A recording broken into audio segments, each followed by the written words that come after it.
भी उन्होंने नहीं की जबकि मिनिस्टर रहे। हमेशा से सत्ता गलियारों में एक बहुत प्रमुख रूप से वे हमारे नेता रहे। आज हमारे बीच में नहीं है, उनके प्रति मेरी विनम्र साथियों। मोदी जी कहते थे ना खाऊंगा ना खाने दूंगा। ये भी उन्होंने कहा था कि मैंने सारी शेल कंपनीज बंद कर दी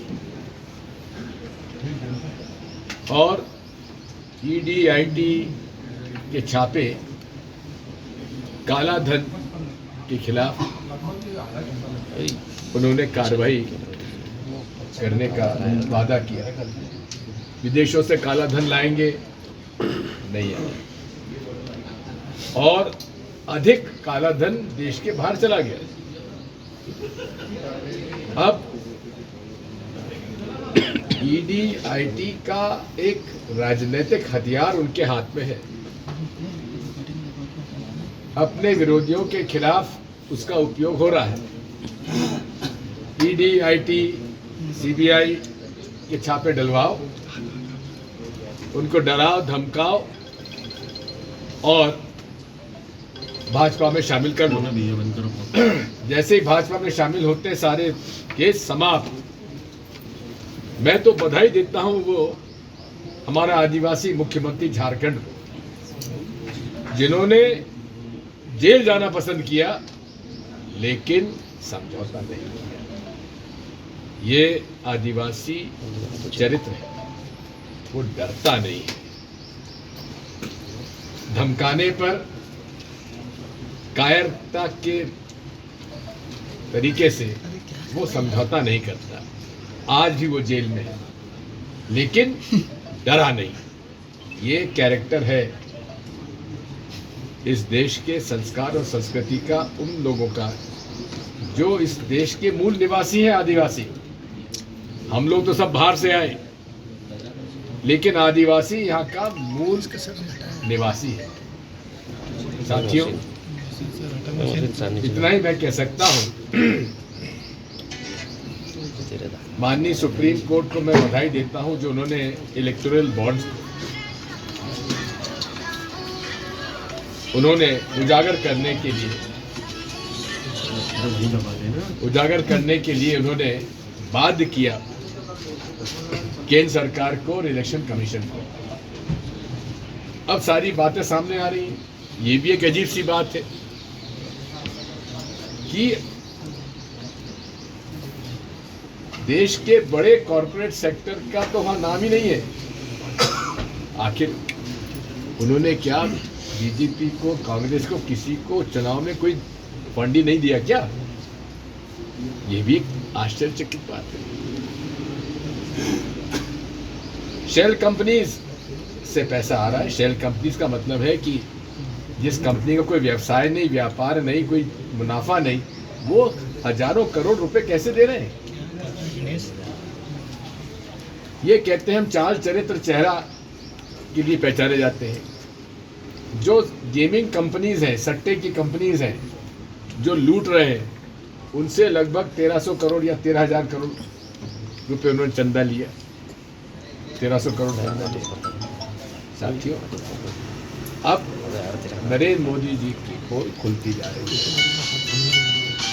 पूरे देश में अब माहौल बन चुका है, ईवीएम धोखा है,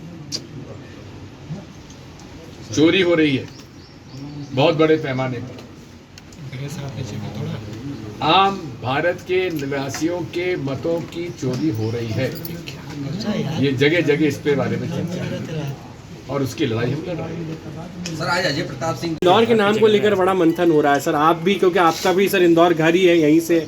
मैं इंदौर में हस्तक्षेप और कहीं हस्तक्षेप नहीं करता। जो हमारी पीसीसी प्रेसिडेंट और सीएलपी लीडर तय करेंगे वही मेरा उम्मीदवार है। 29 सीट में से कितनी सीट को लेकर आप लोग इस बार आश्वस्त? हम तो पूरी 29 सीट में चुनाव लड़ेंगे। जीतने वो पहले अपना मामला देखें। हमारे ये मुद्दा ही नहीं है। हाँ। ये मुद्दा ही नहीं है। नागरिकता का मुद्दा तो बेमतलब बनाया जा रहा है, क्योंकि नागरिकता का कानून तो पुराना है और उसके तहत जो अहर्ताएं थी, जो नियम था, उसका पालन करो, नागरिकता मिल जाती थी।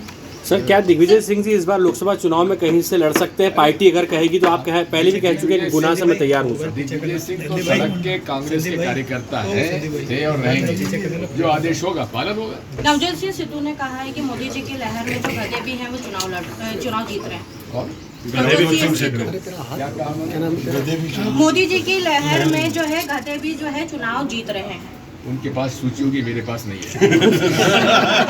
तब विभाजन हुआ था जब कांग्रेसियों ने वादा किया था, बड़े नेताओं ने वादा किया था कि जो बाहर के लोग हैं उनको नागरिकता दिलाएंगे, और वो वादा हम पूरा कर रहे हैं अब। झूठ झूठ झूठ। भारत की नागरिकता के लिए कानून बना हुआ है, सीएए की आवश्यकता ही नहीं थी। ये भारत की नागरिकता के अंतर्गत कोई भी व्यक्ति किसी धर्म का अगर वो भारत में आकर नागरिक बनना चाहता है, उसके नियम है, उसका कानून है, और कई लोगों को नागरिकता दी गई है। मैं तो एक बात और कहता हूँ, 2019 में ये कानून लाए, इनको 5 साल क्यों लगे नियम बनाने में? अरे नियम तो पहले से थे, वही इन्होंने अडॉप्ट कर लिए। यहाँ पर जो इंडियन सिटीजन एक्ट के नियम थे वो इन्होंने अडॉप्ट कर लिए। अब कौन सी नई बात आई है? ये केवल लोगों को मूर्ख बना रहे हैं। सर भाजपा का आरोप है कि कांग्रेस के साथ चुनाव लड़ने के लिए नेता नहीं, इसलिए सूची में देरी हो रही है। बात यह है, हमारे पास मुसीबत है, इतने लोग तैयार हो रहे हैं कि हमको उनको चयन करने में दिक्कत आ रही है। आज सूची जारी होगी सर? 18 तारीख को हमारी सेंट्रल इलेक्शन कमेटी। श्रीमान सीए का मामला, अमेरिका ने भी इस पर हस्तक्षेप दखल दिया, उन्होंने कहा है, विरोध भी जताया। कहाँ के हैं ये? सीधी राज्यसभा के। उन्होंने भाजपा से इस्तीफा दे दिया। सर निर्दलीय लड़ने का ऐलान किया उन्होंने, लेकिन उन्होंने इस्तीफे में हाथ नीचे करते तो ठीक है। बात यह है, ये तो कोड ऑफ कंडक्ट लागू होने दीजिए कल आज से। भाजपा में एक विस्फोट होगा, आप देख लीजिएगा। डरे हुए थे, अब उनका डर दूर होगा कोड ऑफ कंडक्ट के बाद और खुल के सामने आएंगे।